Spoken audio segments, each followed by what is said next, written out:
How do you do? Jen and Cam feel it would be unkind to present this program without a friendly word of warning.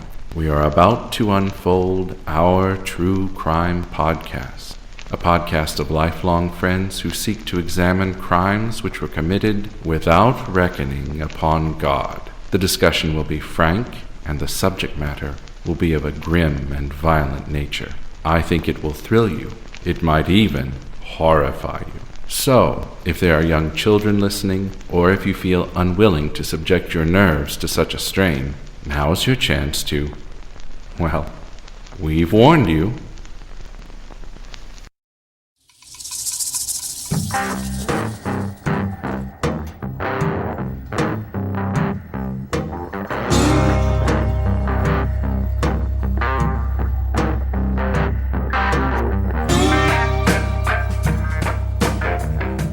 Hey, Jen. Hey, Cam, how are you? I'm really good. I got a new microphone from you. Do I sound okay? We got new microphones. Yes, you just finally put yours together. I did. I did. Because, been a little busy lately. Just a little. So, what's going on, my friend? Not much. How about yourself? Lots, but, getting ready for the big snowstorm that we're going to get here in a couple days. Ice storm. Something. Hopefully. I don't know. Our friends in the Northeast are getting hit with it really hard, too. Yeah. So I hope they have power. That's all I got to say about that. Oh, I do, too. That would be Poor guys. terrible. That would be Poor terrible. guys. Do you have a case for us this week? I do have a case for us this week.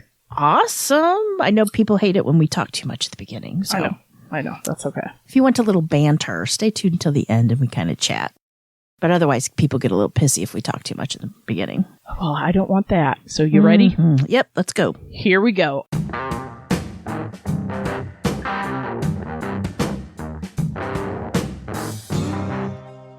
Jen, today we are headed to North Liberty, Iowa, population 18,000 plus. This Midwest town is not unlike others. Most of the members know each other, where they work, and live together. It's February 1999 when one of their own is murdered in his home. The community is stunned. With little to no evidence, investigators look to an unusual witness and hope, even though she can't speak, she will lead them to the killer. And this would make them say, "Who's a really good girl?" Huh? What? It's a dog.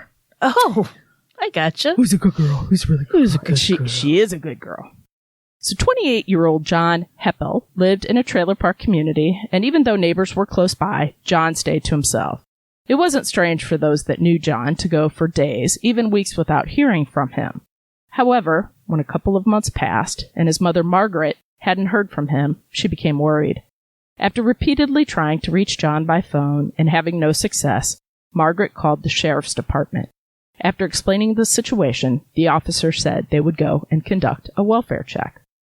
When officers arrive at the home, the exterior seems to be intact, with nothing glaringly standing out. After no one answered the door, the sheriff's department is left with no other choice but to knock the door down. Once inside, it was clear that John was not missing, and even though he looked to be sleeping on the couch, the smell let them know otherwise. Ew. His body was underneath a blanket. As officers drew the blanket back, head wounds were visible. Due to the state of the body and its advanced decomposition, that was all that officers could do on the scene. There were no signs of forced entry. In fact, the doors were locked, as if John had locked them up for the night. So they were locked from the inside. There were a few things missing from the home. John loved guns, and he enjoyed altering guns to make them unique. One such gun, it was a favorite of his, was one that he had recently customized, a gold .45 semi-automatic pistol. It was missing. And when I say gold, it was like, I don't know anything about guns, but he altered part of the metal on the gun to be gold instead of like the slate silver. However, his most loved possession was also gone. His 3-year-old husky named Keisha. Keisha was John's very spoiled baby, and a baby that John would never abandon. The autopsy revealed that John had been shot twice in the head by a .22 caliber pistol. John had struggled on and off with drugs, and this caused some strife in his family. His mother thought maybe some of the people who John dealt with finally harmed her son. Or perhaps it was his gun collection that someone wanted, and John was killed in order to obtain it. As the investigation kicked in, police learned that there was recently an ad in the newspaper. And in the ad, it was in the found section, lost and found. Mm-hmm. And it was a listing mentioned that a female husky without tags was found wandering alone on January 21st. This was about a month prior to John's body being discovered. Police believe that John's car was actually used to take the dog elsewhere and drop her off. Now, why, you ask? It's because inside the vehicle was Keisha's leash. Whoever murdered John took the time to load up Keisha and take her elsewhere and drop her off. Now, the thing that John's mom had mentioned was that John always left the leash right by the front door. So therefore, after we can surmise, if you will, thank you, Chris, in that from where whoever murdered John took the time to load up Keisha and take her elsewhere and drop her off. Since this was 1999, Jen, John had an answering machine. Remember those? I sure do. And on the answering machine, there were messages that John had not yet played. So it was beeping. This gave investigators an approximate timeline to work with. Time-wise, the earliest of the unplayed messages was, in fact, from January 22nd. And remember, the found ad regarding the husky was listed on January 21st. So police now believe this is when John was killed, right around the 21st or 22nd. Police know the how, and now they need to know why and who.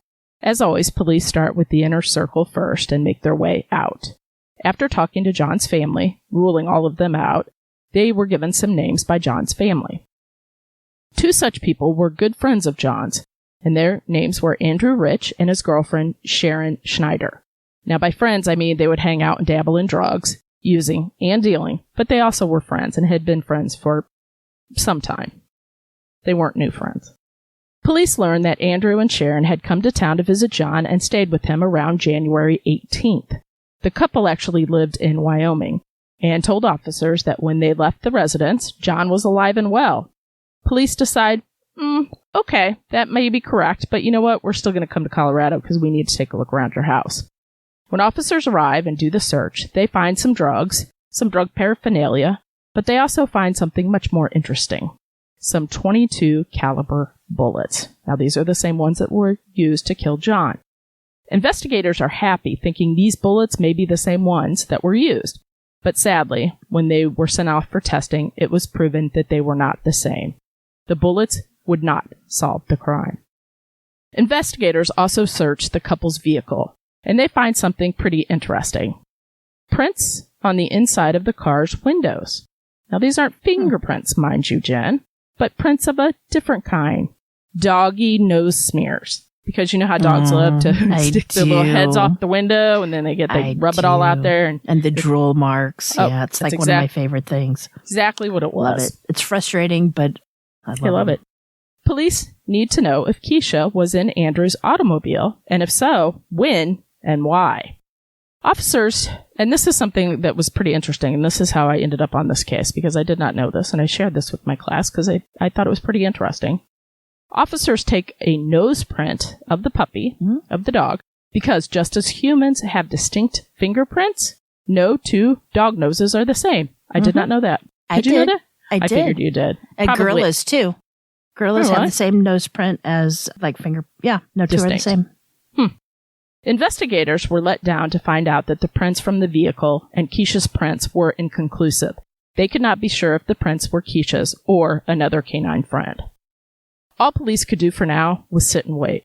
A year came and went, and even though they thought, or pretty much figured, Andrew was involved, they couldn't prove it.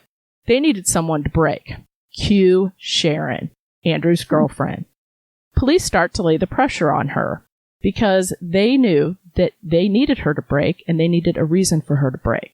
So what they had found out was that Sharon had been obtaining guns and then giving them to Andrew and John, which was illegal because Andrew and John were not supposed to have guns. Right, because of a prior felony, I'm assuming. Correct. Gotcha. So they're going to use this information to get her to crack. Nothing like a little threat of prison time, and that'll really make a person give up what they need, right? Open up. What do you need? What do you need? They'll be singing like a canary. That's right. So Sharon relays the story to officers. Sharon claims that she and Andrew went to John's house on January 18th, where she dropped Andrew off for a stay. He was going to stay with John, and she was going to go and visit her daughter, who lived not too far away. They were going to separate for a couple days and then, come back together and go back to Wyoming. Sharon said, surprisingly, Andrew showed up at her daughter's house driving John's car. This was about 3 days later. Andrew told Sharon he needed help. The two went outside and took some guns out of John's car and loaded them into Andrew's car. He then took John's car back to John, and the couple left and went back to Wyoming. So are you with me on that? I think so, yeah. Andrew used John's car to transport guns that were John's to his... He stole the guns, is what I'm saying. That's what I'm trying to get around to, right? He stole the guns, Jen. Andrew stole John's guns. Gotcha. John's the one that's dead. If that's not suspicious enough, what Sharon tells them next, well, Andrew's going to have some splaining to do. Sharon said that when they were only home for a couple days in Wyoming, Andrew woke up in the middle of the night, packed up his car, and went to Texas to see some friends. Now, in that packing, he put guns, ammunition, and things like that he had obtained from John earlier. Police reach out to one of the friends he stayed with and learn that Andrew owed this friend some money from a drug deal. And instead of giving the man cash, he gave him a customized gold .45 semi-automatic pistol. Officers ask if they can see the gun, but the man informs them he'd already given it away. Now, mind you, this was a year past John dying, so he, I'm sure, sold the gun for money or drugs. Police then venture over to meet another man who Andrew stayed with in Texas. This man told officers that John had given him some ammo, and officers ask if they can see it. He says sure, so he goes and he gets the box.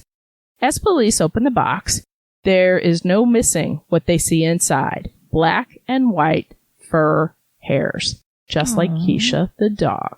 So this means this ammo was from John's, just like that gold gun. Why would Andrew be giving his prized possessions away? And then end up dead, right? An animal DNA expert was called in and was asked to look at the fur to determine if it could be Keisha's. After analysis, it was proven that, in fact, the hairs in the box matched Keisha's hairs. So that means that ammunition was John's and Keisha's fur got into that, or it meant that Keisha had been in Andrew's car. And why would she be in Andrew's car? Everybody knew John loved that baby so much, he would never allow her to go anywhere without him. So questions are coming, Jen. Police believe that Andrew went to John's house and murdered him as he was watching TV. Perhaps fell asleep. The position of his body indicated he was, lying down. Now, if he knew it was coming or not, I'm not sure. They believe that Andrew then took Keisha in John's van and dropped her off on a random street, keeping her leash in the car, John's car. When Andrew arrived at Sharon's daughter's house, they unloaded the guns he had stolen from John and put them into his own car. This would include the ammo that he took from John, as well as Keisha's fur being in the box. Andrew then drove John's car back to John's house with John dead inside. The couple then departed for Wyoming. As police are putting all this together, a call comes into the station from that friend in Texas, the one that had the gun, and he tells them that even though he got rid of the gun, he came across the box that it was in when he bought it from Andrew. Inside the box was a list of alterations that were made to the gun. The note was handwritten.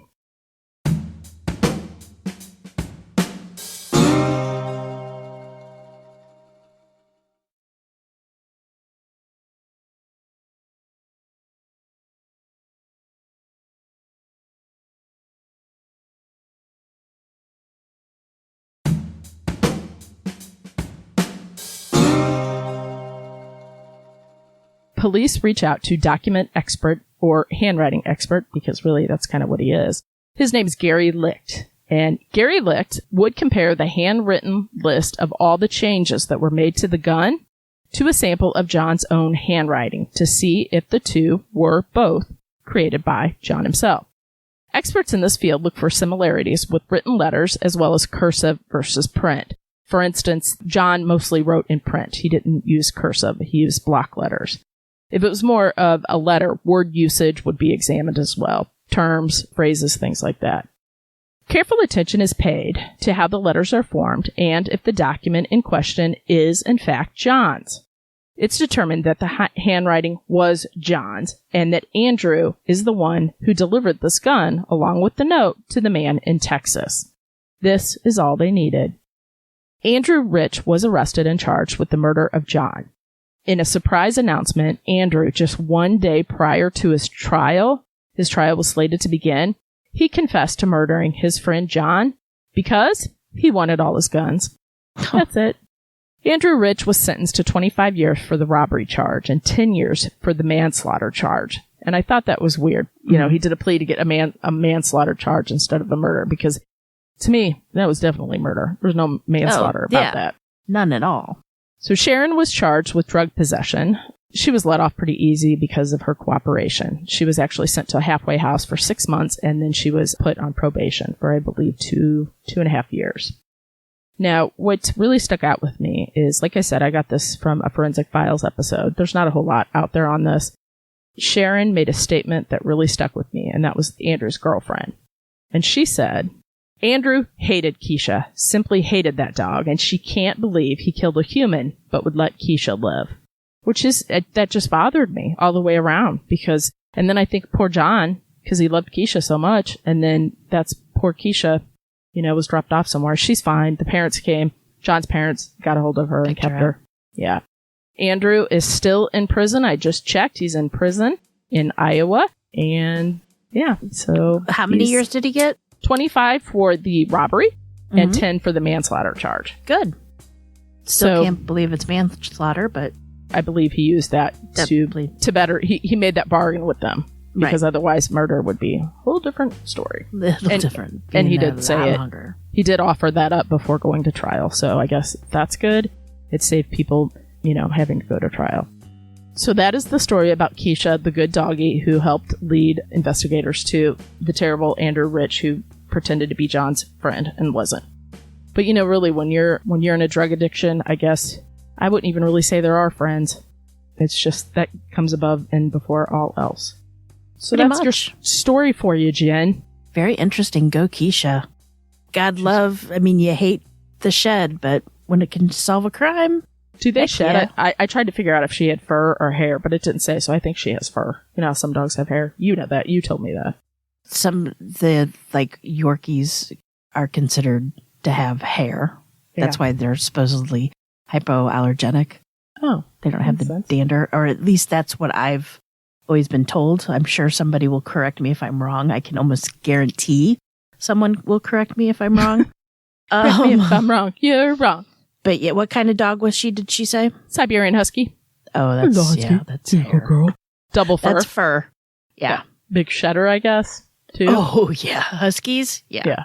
You could probably groom a husky and have make an extra husky out of their leftover hair. Fur. Yep. Very interesting. Very good. So what else have been going on with you besides moving and getting unpacked? I just discovered a show today because remember I said earlier in the show I'm writing an episode on a mafia boss that was whacked, and I know everybody thinks, wow, that's weird, right? Because it's not. But the reason he's whacked is what's weird. But looking into that, I stumbled upon a new show on Hulu this morning. So, of course, I watched that. And it's all about Sammy the Bull Gravano.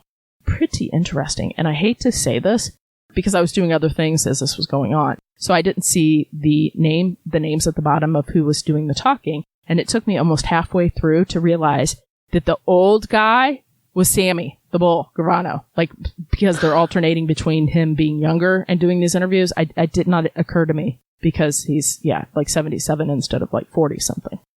Nice. But anyway, it's called The Last Gangster. Watch it. It's pretty good if you like that kind of stuff. And I do. I know you do. And you're always big into, it's fine for me. Mafia's not, I like the movies like Goodfellas and stuff like that, but not into the real stuff. Does that make sense? Totally. Wait till you hear my episode. It's 9 pages long and I'm not done yet. Because I go into all of the mafia stuff. But I think I don't know. I think the history of it is just totally fascinating and how, I don't know, it's interesting. And I got in a little tiff with this person I work with who shall remain nameless because they don't listen. So I could be mean. But he's like, the mafia doesn't exist today. I'm like, yes, it does. I guarantee it does. And guess what? I was right. It does. It's just a lot smaller and it runs a lot differently. It's a lot. Yeah, they don't advertise. It's not like they put anything out in the New York Times. Nope. First hiring services call, Looking for a good underboss. Right, exactly. Hours need to be flexible.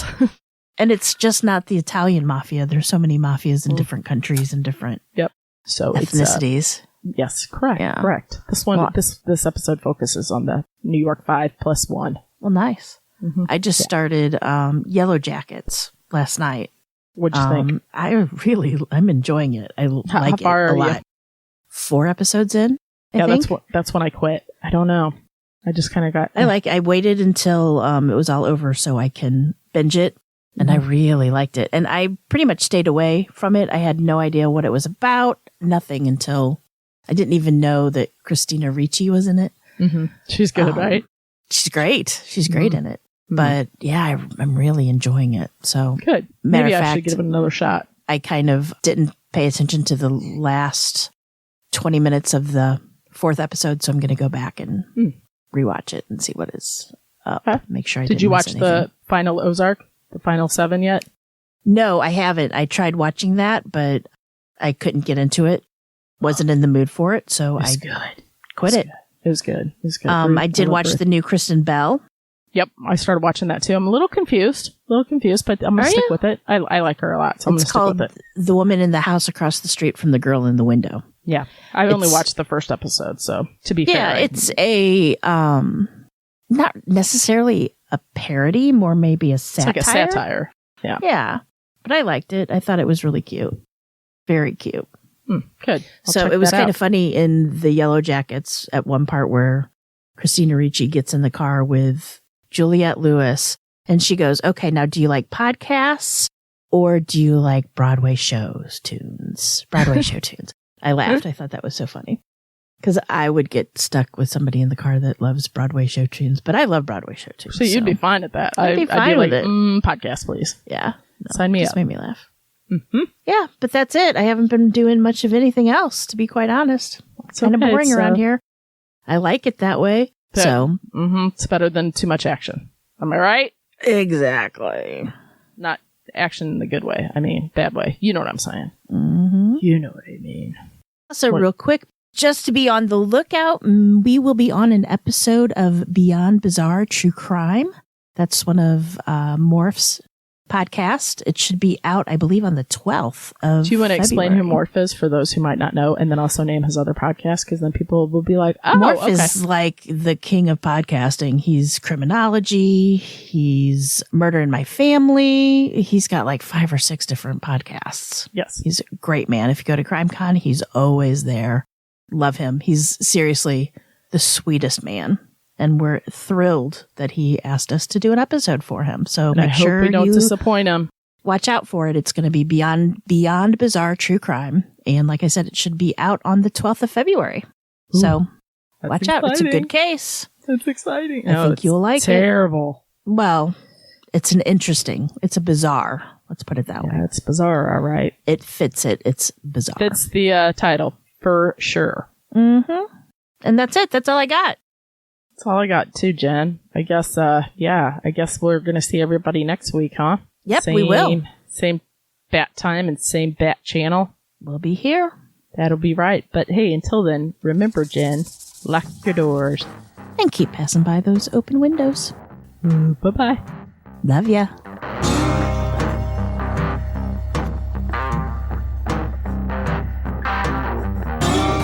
Today's episode was researched and written by me, Cam.